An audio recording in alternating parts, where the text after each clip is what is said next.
Magandang araw mga kapuso at kapamilya!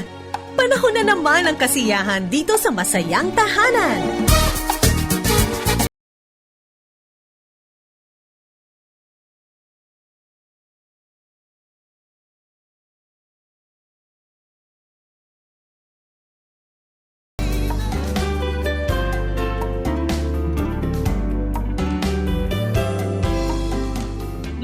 Magandang araw sa lahat ng ating mga ka-family dito sa inyong Masayang Tahanan. Kahit hindi Valentine's Day, ipinagdiriwang natin palagi ang pag-ibig, lalong-lalo na ang pag-ibig sa loob ng tahanan.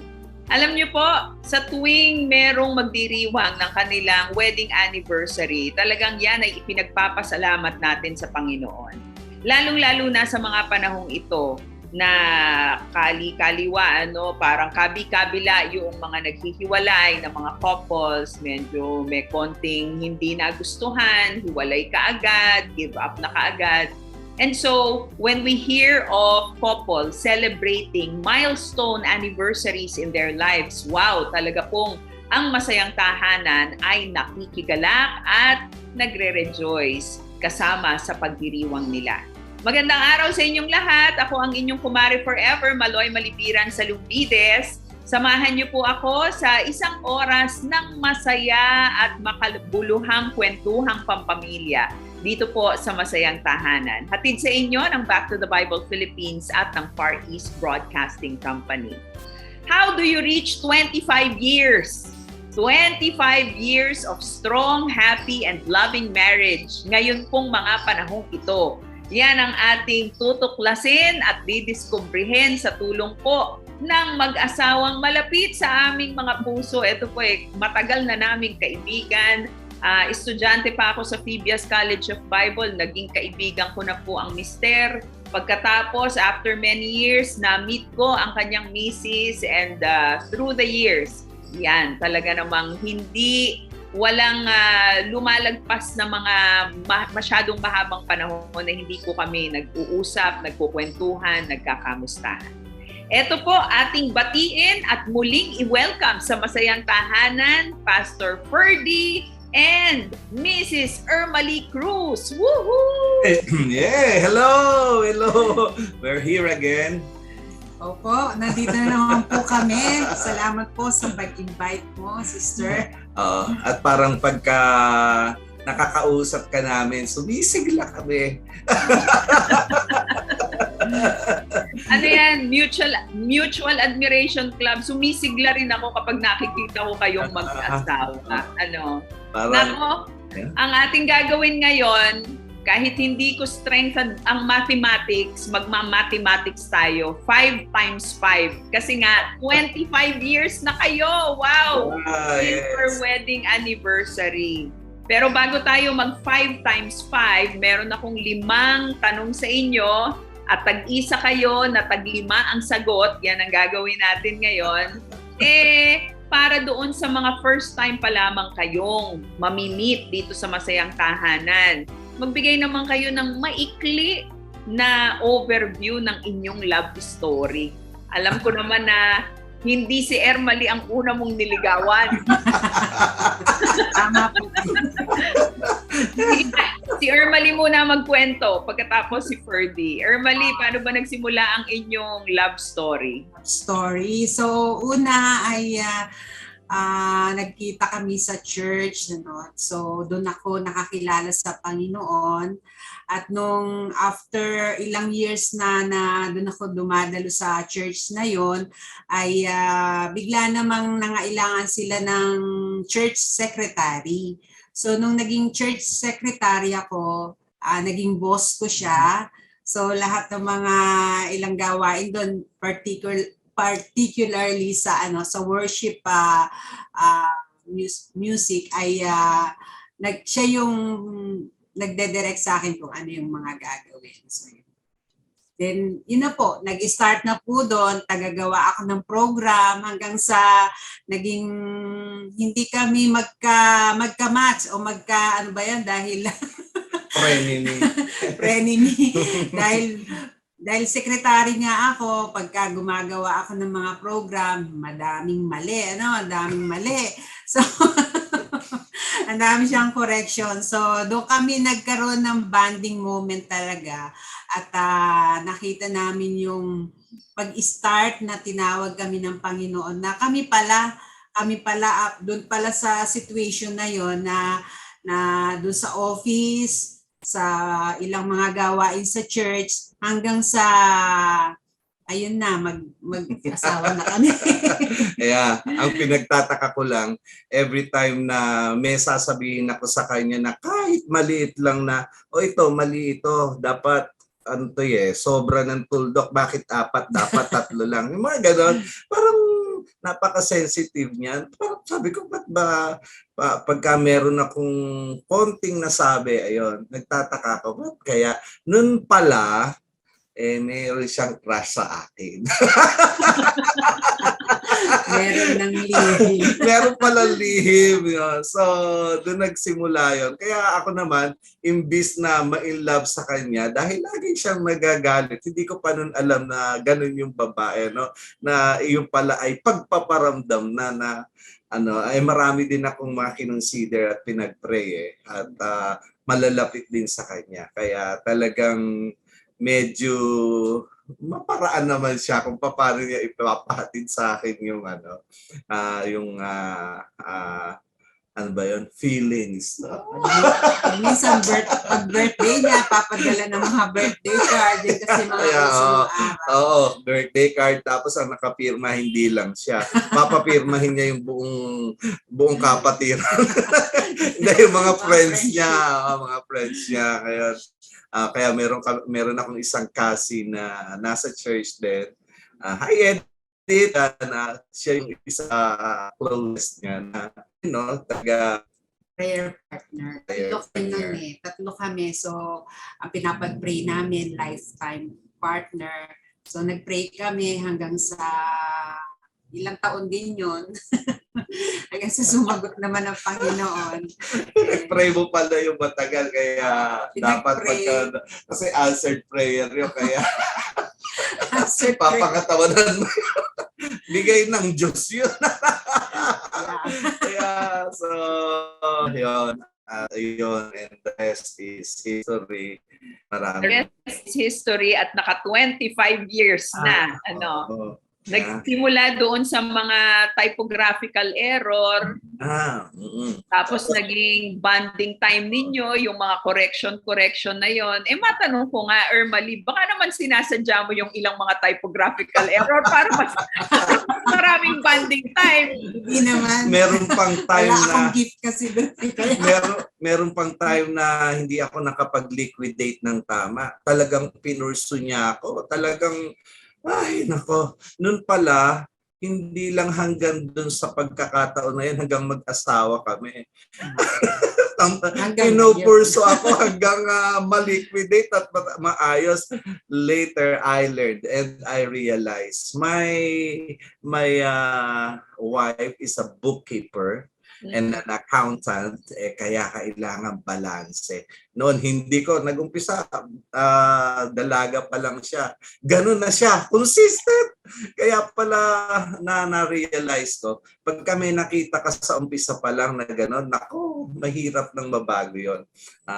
Kasi nga, yun siya accountant siya Yeah, so, ano ko na anong tawag doon? Natanggap mo na. Natanggap ko na. At yun din naman ang nagdala sa amin from where we are right now because napakagaling niyang Galing napakagaling niyang.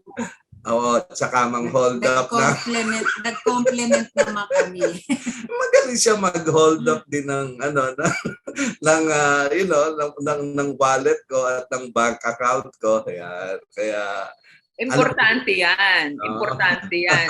Kaya naman doon sa 25 years na yon, hindi lang yung inyong pagsasama ang nag-thrive, pati ang inyong kabuhayan ay nag-thrive din. Pati ang ministry nag-thrive din. At malaking bahagi doon si Ermalie. O sige, dahil nga napag-uusapan na natin ang accounting at ang mga numero, mag-multiply na tayo. Mag 5 times 5 na tayo. Ngayon kayo ay 25 years na. Unang tanong, so 5 tanong lamang ito, at dito iikot yung ating programa. Unang tanong ko sa inyong mag-asawa, ano yung mga memorable highlights ng 25 years ninyo? Unahin muna natin si Mister, pagkatapos si Mrs. 25 years. Ang highlights, lagi siyang I think 4 times ay na-opera siya dahil anong tawag doon, nagkaroon siya ng miscarriage. Parang ang hirap niyang magdala ng bata. So laging Pangalawa ay yung nagkakalayo kami kasi immigrant siya, and then from time to time she has to report sa US, and that's really ting maglalayo kami, mahirap kasi may struggle. And then kaya isa pa ding highlight nung give up na niya yung kanyang pagiging immigrant, and he chose to be with me at mag-build ng family together. Pagkatapos pa ba yung lagi din kami nitong nag-aaway at nagpupunta sa iyo. Noon yun. Doon. Yan, Pagkatapos, panglima, I think ang pinakamahalagang nangyari sa amin, we were together in building what the Lord is telling us to do. Yeah. Mm-hmm. Yeah. And in building what the Lord has assigned you to do, ano yung inyong na-build? Meron kayong eskwelahan, mayroong church, may ministry. Music school. Ayan. Yun. So, at meron kaming 4 na, tatlo. Dapat pala ito. Nakakalimutan. So 4 times kasi yung miscarriage. Oo. At tapos 3 yung successful na pregnancy. Dapat pala meron kayong 7, higit pa sa basketball team.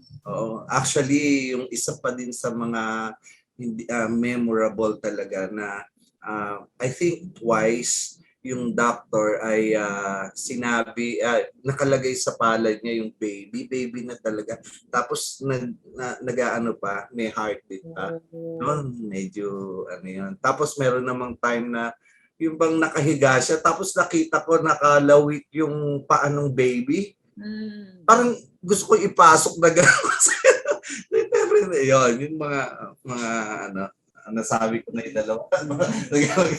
Memorable daw. Ikaw naman. Oo. How about Ermalie? Ermalie, para sa'yo, ano yung 5 na talagang memorable doon sa 25 years ninyong pagsasama ni Ferdy? Yun nga, nasabi niya kanina, yung ilang beses akong nagkaroon ng miscarriages, malaking bagay yon, talagang hindi mo po makakalimutan yan. Kasi may learning kasi yan eh. Merong mga itinuro ang Panginoon sa amin, hindi lang naman siya biglang nagbuntis ako tapos nawala yung baby. So may mga may mga test talaga sa amin at natuto naman kami doon. Kaya after ilang beses na miscarriages na yon, ay talagang na-learn namin, nag-bed rest ako. So yung aking pagbe-bed rest, talagang the whole duration ng pregnancy ko, nakahiga ako, Nakahiga ako, nandun lahat ginagawa ko, lahat ng paligo, kain, lahat na doon. Kaya ang hirap. Tapos iniiwan pa nila ako doon. Ang naisip ko na lang noon, para lang akong nakakulong. Tapos nakahiga na walang sakit. Walang sakit, pero nandun lang ako. Minsan iniiwan nila ako mag-isa doon. At mahirap yun para sa akin kasi lalo na pag Sunday talaga as in wala eh. Kasi kahit yung mga kasama namin sa bahay, wala sila. Kaya pagka Sunday, worship time, nakikinig lang ako ng radio, sa DCAS yon. Talagang doon ako nag-grow. Diyan ako nag-grow sa DCAS at pagka ano, lalo na yung time ng pro tips, tapos yung hardin ng panalangin, hardin ng panalangin, yan yung mga pinapakinggan ko. Kaya diyan ako nag-grow at yung ilang months na yon, ganun yung yung routine ko Sunday, no. So maganda yon, tapos so nailabas ko na yung ilang mga anak ko. Nakadalawa kami, and then pangatlo, yung si Bunso naman, medyo magaan yung pregnancy ko doon, pero nasa bahay lang ako. Hindi na ako lumalabas. Medyo nakakatayo ng konti, pero pag aakyat ako ng hagdanan, as in gumagapang ako. Gumagapang ako talaga kasi hindi pwedeng tumayo ng matagal kasi mabigat yung tiyan. Pagka kasi bumibigat na yung tiyan ko, ang tendency nun, bumubuka yung cervix, kaya lumalabas yung baby. So yun, yung mga highlight namin. And then after naman nun, yung bunso namin na yun, lumabas nga po siya, pero medyo napaaga, ang aga. Dumating si JG po yun, nagmamadaling lumabas, kaya test na naman po yun sa amin dahil na ano ba siya? Ano ba yun yung parang matagal siya sa hospital. Matagal siya, parang dalawang linggo pa kami doon bago kami lumabas kasi nga kailangan niyang paarawan dahil nakabili light. Yung gano'n. So, yun. Medyo napamahal siya. No? Namahal yung delivery. Nakailang ka na? Pangatlo na. So, yun, marami pa. Tsaka ngayon naman, yung lumalaki na sila, si Jeric, ang dami naming experience sa kanya. Ang dami naming experience. Yung pag-stay niya sa Manila. Mag-stay niya sa Manila, kung ano nung nangyari sa kanya, kung paano namin siya papalakihin. Paano lilipad tayo from Cabanatuan to Manila just to see. Ganon. Hanggang ngayon, talagang nandun yung talagang natetest yung faith namin kay Jerry kasi lalo na ngayon nandun siya sa Amerika. No? Nung first time na sinubukan namin na siya ay mag-isa, pag-uwi niya ngayon, biglang dun sa airport ng Shanghai, ay nawala yung kanyang passport.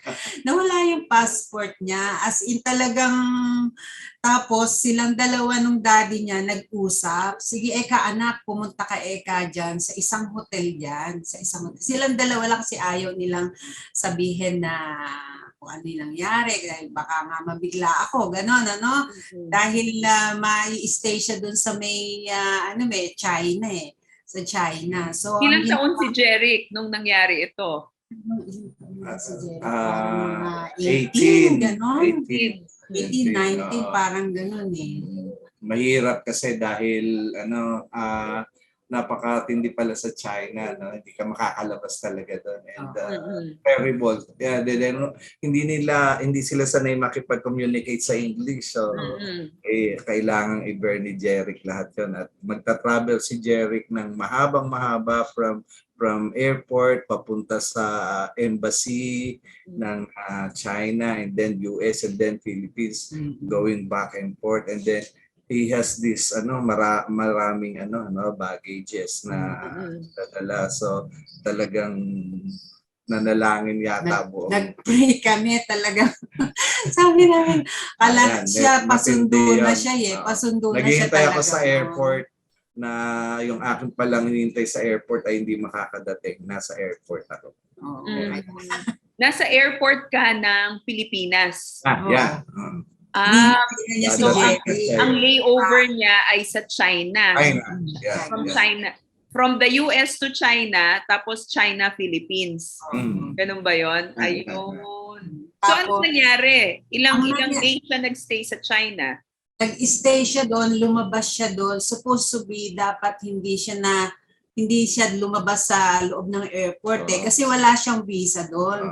So natakot kami kasi nga, parang, ano ba tawag doon? Alien. Alien. Wala siyang ID eh. Wala siyang passport. Yeah. So talagang kabang-kaba kami. Nararamdaman ko pa din ka ba niya Yung ngayon? yung pag-iyak namin, yung talagang maaalala namin. Hindi kasi kami nakatulog hanggang nandun siya. Ilang At araw. pagtapos, kailangan niya magstay doon ng, I think, 14 days to, Ayusin lahat ng 14 documents. days. 14 days. Oo, so. and then nasa anong tawag doon sa hotel, someone called. Sabi, nakita na yung passport mo, may nagbalik dito. Ay, kaya isang araw pa lang, overnight lang siya kinabahan. Kami. Hindi, 3 days. 3 days 3 days na yun. Oo, And haba. 14 days. So, Akala ko 14. Ano yung 14 days? na dapat siyang magstay doon kung hindi makikita yung Yung passport. processing na I see. But in 3 days, na-recover yung kanyang passport. So nung papaubos na din yung kanyang money at matindi kasi pero nakita ko din yung paggawa ng Lord kasi I think Jeric is preparing the Lord is preparing something big for Jeric kahit ngayon. Lahat na yun ay preparations and he learned baka ma-stuck tayo sa anak na yan. pero nakakatuwa kasi dahil kanina pinapacheck natin yung kanyang resume something for something big sa US. Sabi ko, wow, ganito na pala nagawa mo anak. Good. So, at yan malaking bahagi dyan yung inyong pagpapalaki sa kanya. Kung paanong kaya siya nakalilipad ng matayog ngayon, hinayaan nyo siyang lumipad, hindi ba? Hindi nyo lamang pinupok sa inyo. Diba? Ang nakakatuwang malaki ngayon, nakikita ko yung imagine yung pagka nag-ano siya worship leading in a church, sabi ko, and he's really trying to, parang lead people in worship. Sabi ko, ang tindi, parang naiiyak ako na, sabi ko, wow, sabi ko, parang, parang that's something great for us, He's leading people to worship the Lord. The American. kaya ganon. So isa talaga yan sa maituturing natin na highlight ng inyong 25 years, yung after many years of difficulties in getting pregnant, after many years of waiting for your children to come, eto na, lumilipad na sila on your own. So si Jeric, tapos na sa pag-aaral, may work na doon sa US, at naghahanda na rin to settle in God's perfect time. Tapos si Jasmine, yung inyong pangalawa, ano naman yung kurso na kanyang kinukuha ngayon? Nursing. Second year. At lumalabas din, lutang na lutang din yung kanyang mga leadership abilities.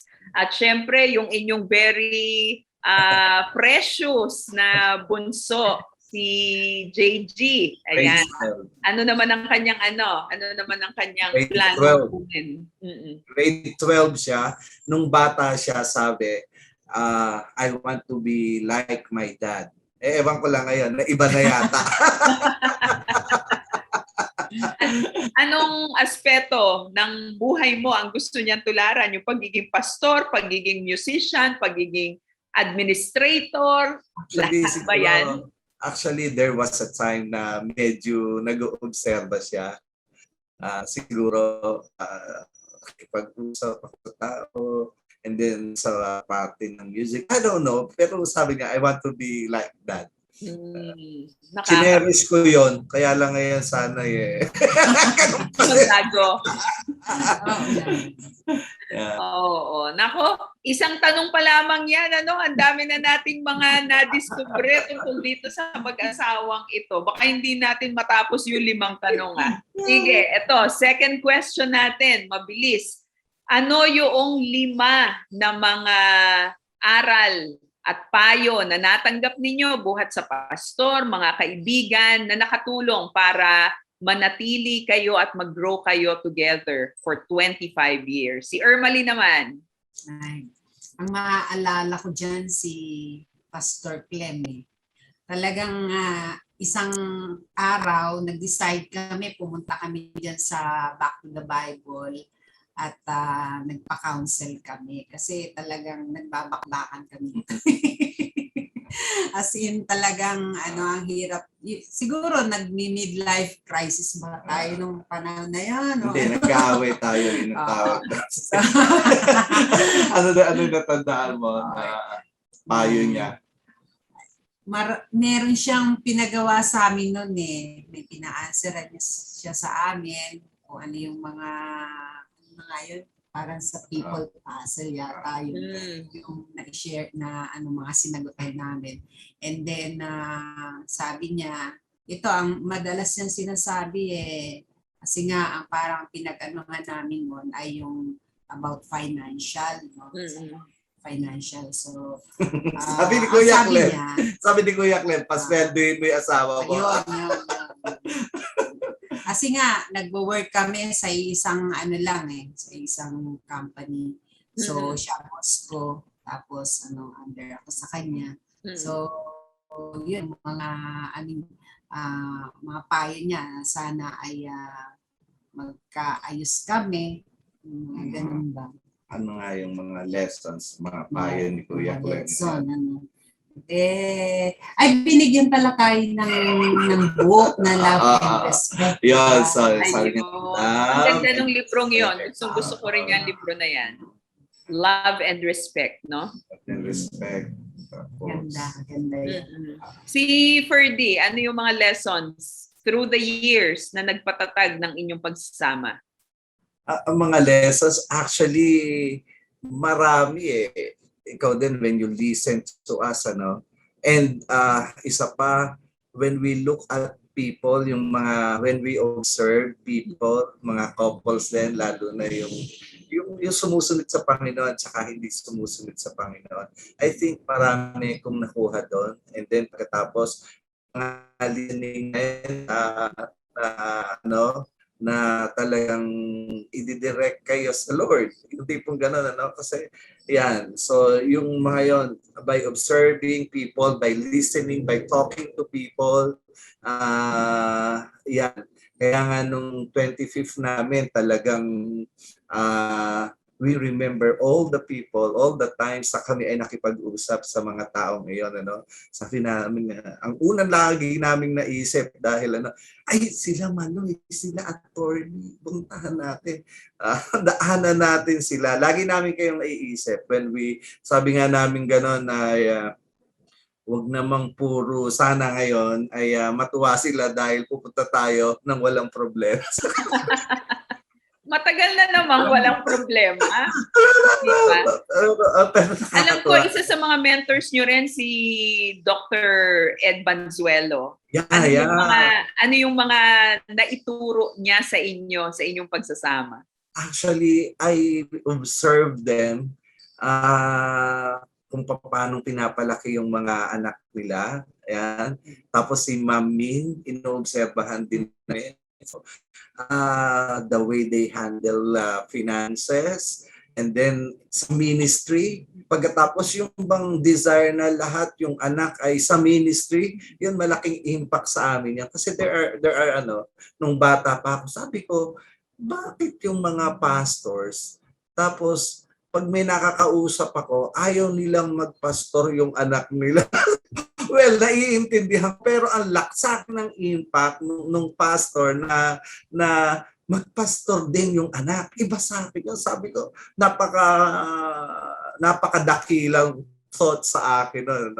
So kaya sa akin, sa katitingin ko sa kanila, sabi ko din, yung mga anak ko, they'll be serving the Lord, pastor din. Kaya laging nasa ganong linya yung So, yun. Kitang-kita yun sa mga anak ninyo, no? Talagang yung love to serve the Lord sa konteksto ng church o kaya even in community service, kitang-kita na yun. Lalong-lalo na kila Jazz at saka kay JG, kahit mga bata pa.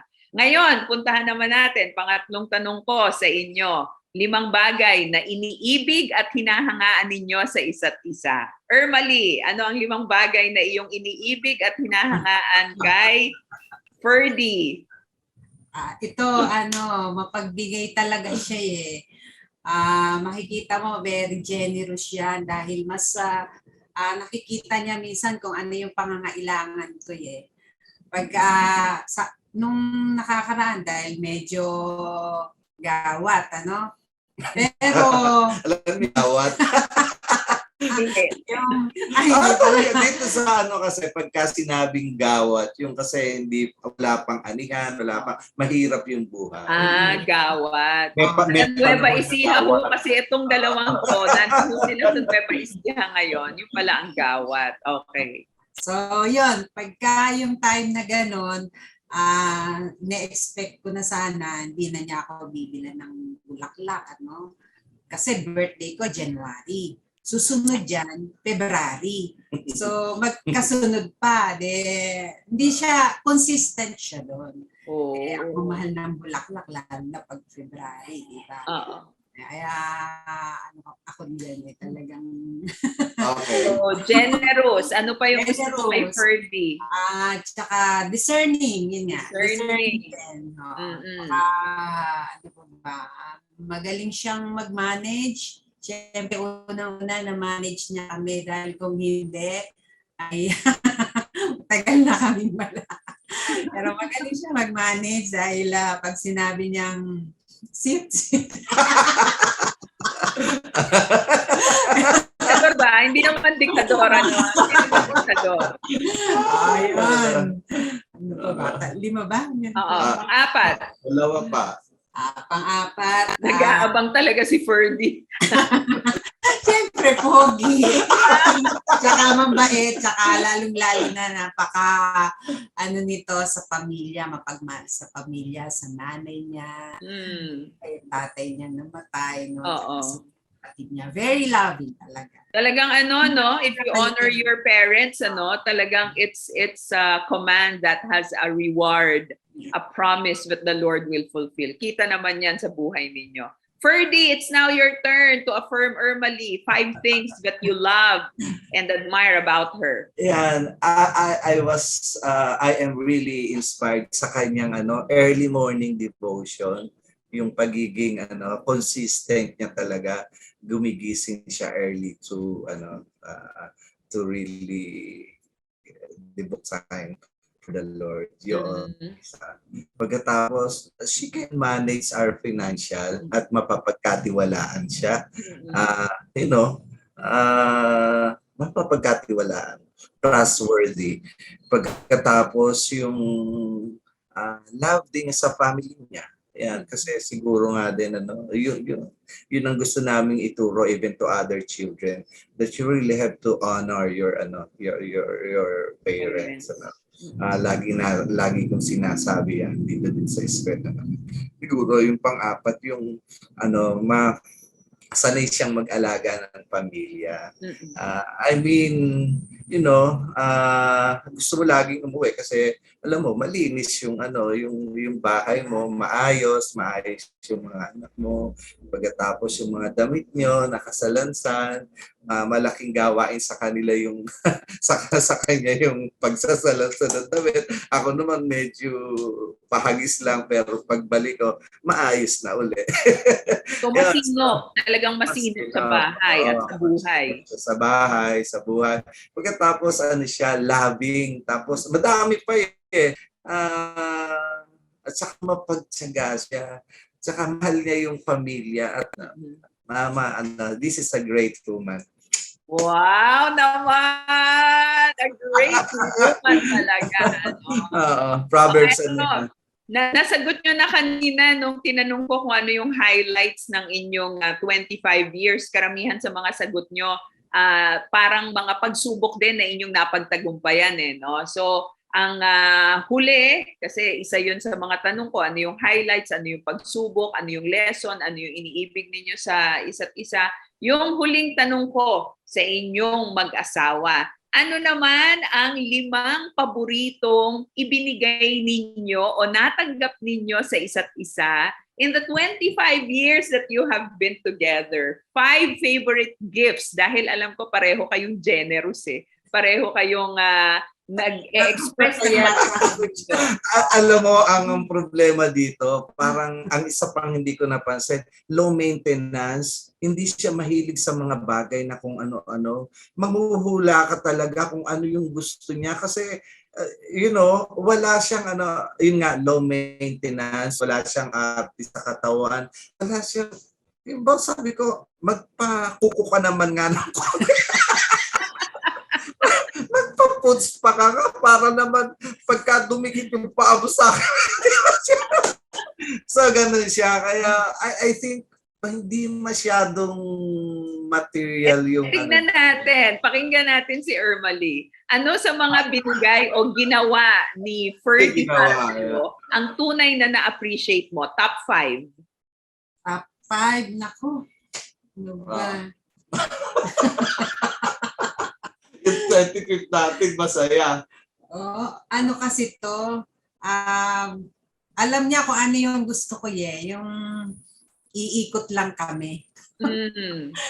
Pagdadrive niya ako, alam niya yun iikot kami, tapos yung kami-kami lang, yung talagang magbabanding moment kami. Kaya nung naglibot kaming dalawa, kasi nga, di ba, magmula pa nung maliliit yung bata, kasama yung mga bata, kasama sila, pagka magde-date kayo. Pero ngayon, alam niya, gusto ko may bonding moment kami. Hindi naman material Kasi pwede namang time talaga. Diba? Pwede namang bilhin nyo kung ano yung gusto mo. Pero yung alam niya na na kailangan ko yung bonding moment namin.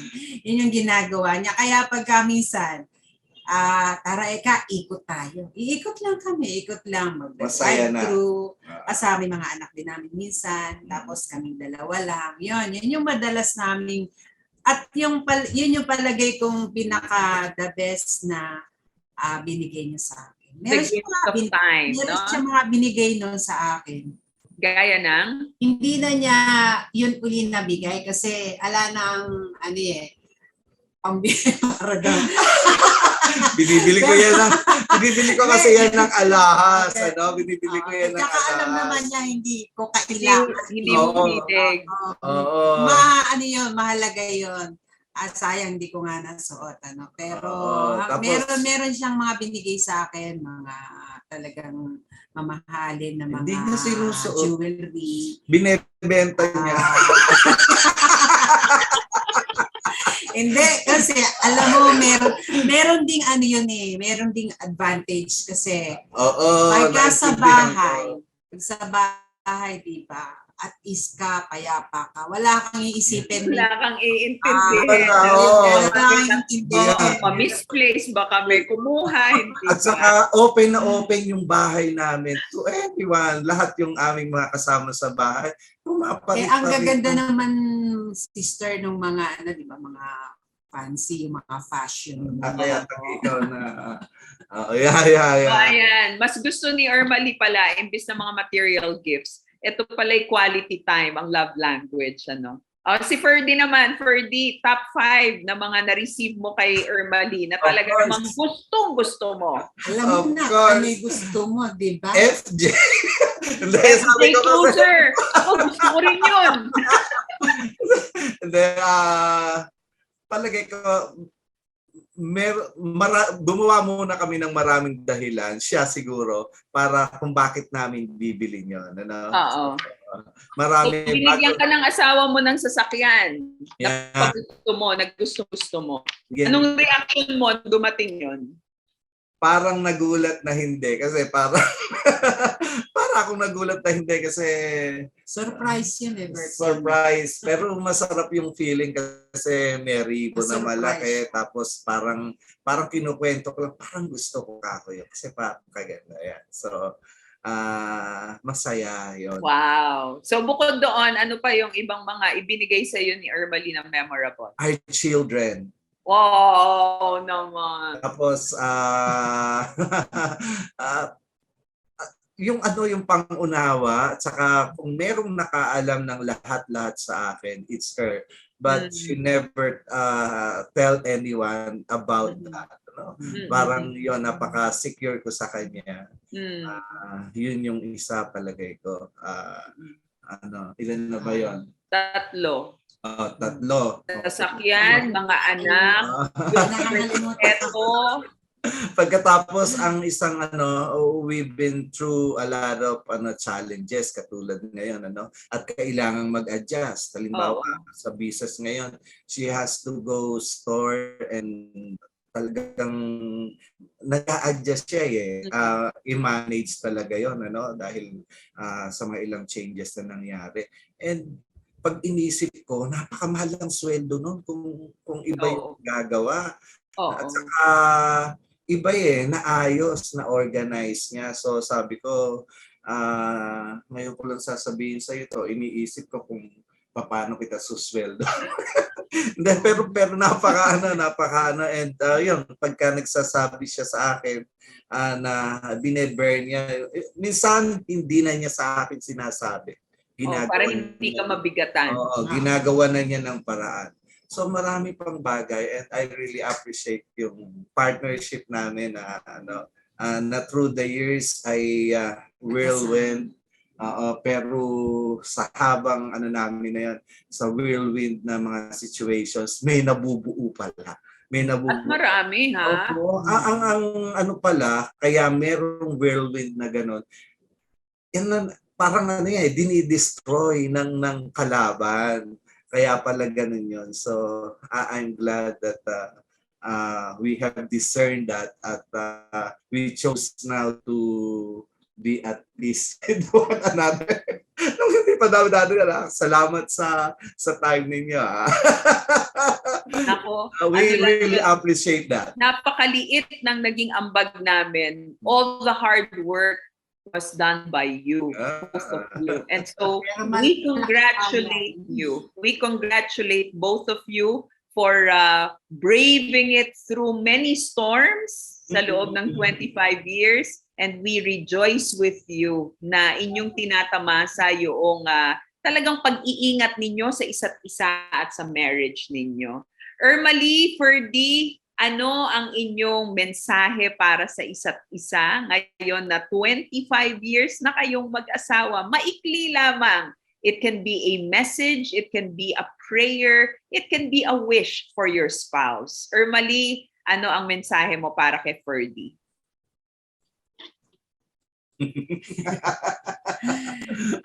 Siyempre, alam namin na andyan parati ang Panginoon nasa gitna namin. At habang nabubuhay kami, ay magsasama kami sa hirap at sa gitna. In sickness and in health, So, magkasama kami. So, yun yung promise namin sa isa't isa at i-fulfill namin yun hanggang sa kami pagsamahin pa ng Panginoon ng ilang taon. Yan ang prayer namin kung aabutin pa ng 50 years ay amen. Yeah. Amen talaga. Amen. And I'm sure kung loloobin ng Panginoon, hindi malayo. Ang bilis-bilis yata ng paglipas ng araw ngayon. Hindi natin mamamalayan. 50 years na yung susunod nating kwentuhan dito sa Masayang Tahanan. Ferdy, your message for Ermalie. Well, habang binibigyan tayo ng pagkakataon ng Panginoon na mabuhay, ay gagamitin natin ito sa Kanya. At salamat dahil yung promise natin sa isa't isa that we will be together, lalo na sa paglilingkod sa Panginoon, ay nagiging naman yon, nagiging totoo. At habang binibigyan niya tayo ng buhay, ay sigurado, sabi nga, the best is yet to come and we are waiting for that. Sana lang ay maging kagamit-gamit pa tayo sa Panginoon at ang ating mga energy ay uubusin na natin ngayon dahil konti na lang, hindi kasing dami ng dati. yung energy natin ay para na talaga sa paglilingkod sa Panginoon. We will glorify the Lord in our relationship and we will bless others sa ating mga ginagawang ito. No more, no less, it's all for the Lord ang ating relationship. Kaya alam ko, pagpapalain yung relationship niya na ito. At I love you. Yee! Parang dapat yata, you may now kiss the bride again. Meron kaming code LYF. Pagka sinabing LYF, love you forever. Wow naman. LYF. Asan na yon? You may kiss your bride of 25 years. Sige. I'd like to pray for you and the other couples who are listening today. Sana nga ay na-inspire sila. Sa dami ng inyong mga kinuwento, talagang ako, pinapagpala ako every time that I see you, every time that I spend time with you. Talaga namang nai-inspire ako sa inyong partnership at sa inyong marriage. So, allow me to bless you with a prayer and also to pray for our listeners today. Panginoon, maraming salamat po sa buhay ni na Ferdy at Ermalie. Maraming salamat sa maraming panahon na itinawid ninyo ang kanilang pagsasama sa mga pagsubok, sa mga tests, Panginoon, and they were able to surpass that only because of your love and your faithfulness and your grace. Thank you that we can celebrate with them 25 years of love for each other, 25 years of your faithfulness to their marriage and their family. Panginoon, ang tunay na hindi ganito istorya ng maraming mga pamilya. Kaya ang dalangin namin, Panginoon, kayo rin po ang siyang magtawid sa mga pagsasama, maraming mga pamilyang nakikinig ngayon na maaaring may mga pinagdaraanan. We pray, O Father, that they too will experience victory in their marriage, just like Ferdy and Ermalie. We pray, O Father, that they too will experience partnership in life and in ministry. At dalangin namin, Panginoon, na ang mga mag-asawang nakikinig ngayon, manumbalik at higit na lumalim ang pag-ibig at ang paggalang, love and respect para sa isa't isa.